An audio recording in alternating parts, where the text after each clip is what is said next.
So that's a sample of an implied song collaboration between The Weeknd and Drake that gained millions of views, but neither of the artists created any of the song's lyrics or beat, and that's not their voice either. Well, sort of.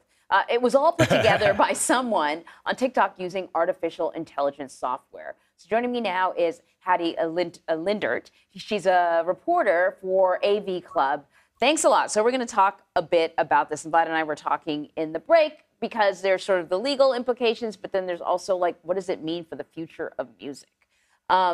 I will just say that I do not fear AI. I think we all have to evolve, sure, right? And so to me, can this change music? Sure. Will it change it for the better or worse? I don't know. That remains to be seen. Is this a sign that sort of original music, the concept of original music, could be changing?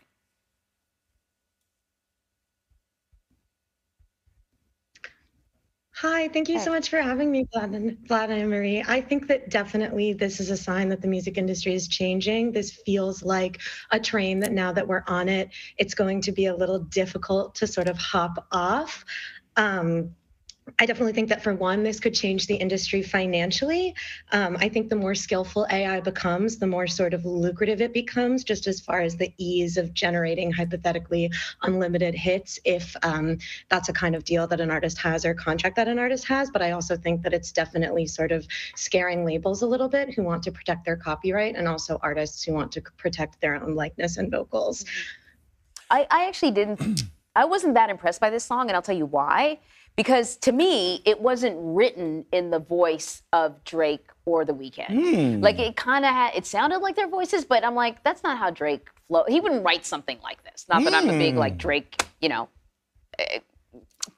expert. Yeah. But I think that was to me like a bit of a dead giveaway. All right. So, and Hattie and Anne-Marie, I agree that AI is nothing to fear. I fear the humans behind AI more than I actually fear AI, which has no, as far as we know, sentience, right? They can't be evil or good or anything. They can just do what we program them to do, or they can pick up things from the internet and create sort of art in this case, right? But I do wonder if sometimes we say to ourselves, okay, this is a way that music is evolving. Meanwhile, most artists, I mean, most of the voices we hear are auto-tuned, and most of the instruments we hear are created by laptops. I mean, we're already living in an age of music that is automated and not played by real musicians or even sung by real singers. Right.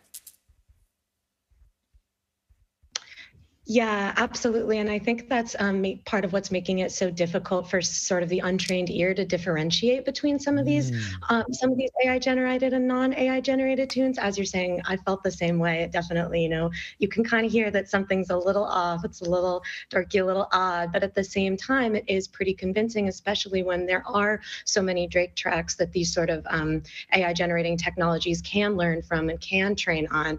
So I think that's definitely an important question to be looking at, is how sort of listeners will be able, when they're finding music through streaming services or through YouTube, to sort of differentiate between what's real and what's not. And I think it is becoming a much more complicated question, even though something that a lot of artists have pointed out is that, you know, hip hop, sort of inherent in hip hop, is this sort of creativity, this rawness, this really skillful sort of diverse, complex flow. That's something that, in my opinion, AI will never really be able to capture.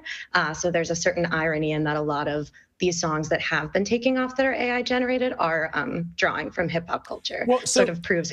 So one of the things that's sort of interesting about this discussion, and this is what Anne-Marie and I were talking about during the break, is there will be some people who will be more than happy to have new music from The Weeknd and Drake, or let's say a new track from Elvis Presley, or a new track from Michael Jackson or Prince, right? That is generated through AI.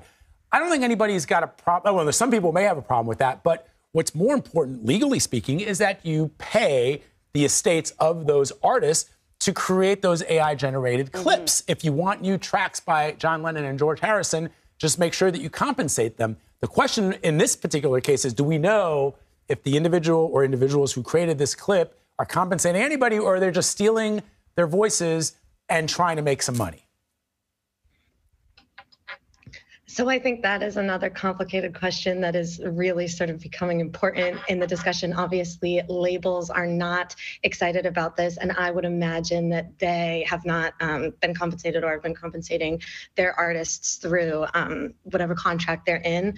Universal Music Group specifically just yesterday seemingly pulled Heart on My Sleeve, the Drake and the Weeknd song, from streaming. Oh, there you go. Anne-Marie was looking for it.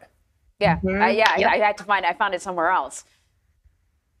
Yep, so it is not available on streaming anymore. And this also came out sort of in tandem with news that there had been an internal memo going around, sort of Universal Music Group was urging Spotify and Apple Music and other streaming services to sort of really kind of crack down on making accessible tracks that these labels own to these machines who can sort of train themselves on the vocals. And then, like you're saying, are hypothetically able to just sort of continue. You could have 5 new Drake hits a summer for the rest of his life and past, which is definitely something that is really going to add a level to the question of sort of posthumous artists, and are their estates getting compensated, and are their legacies accurately getting sort of represented. Juice WRLD and Pop Smoke are 2 artists who come to mind recently who we lost really young, who've had their body of work sort of extensively mined for posthumous albums. And I think with AI and the growing prevalence of that, those 2 conversations will definitely come into one.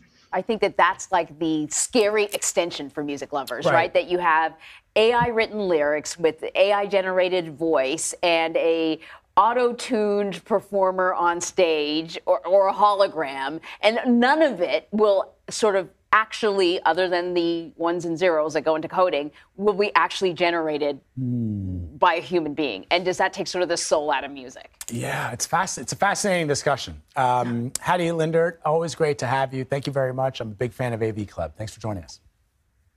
Thank you so much. It was an absolute pleasure. I hope you have a great day.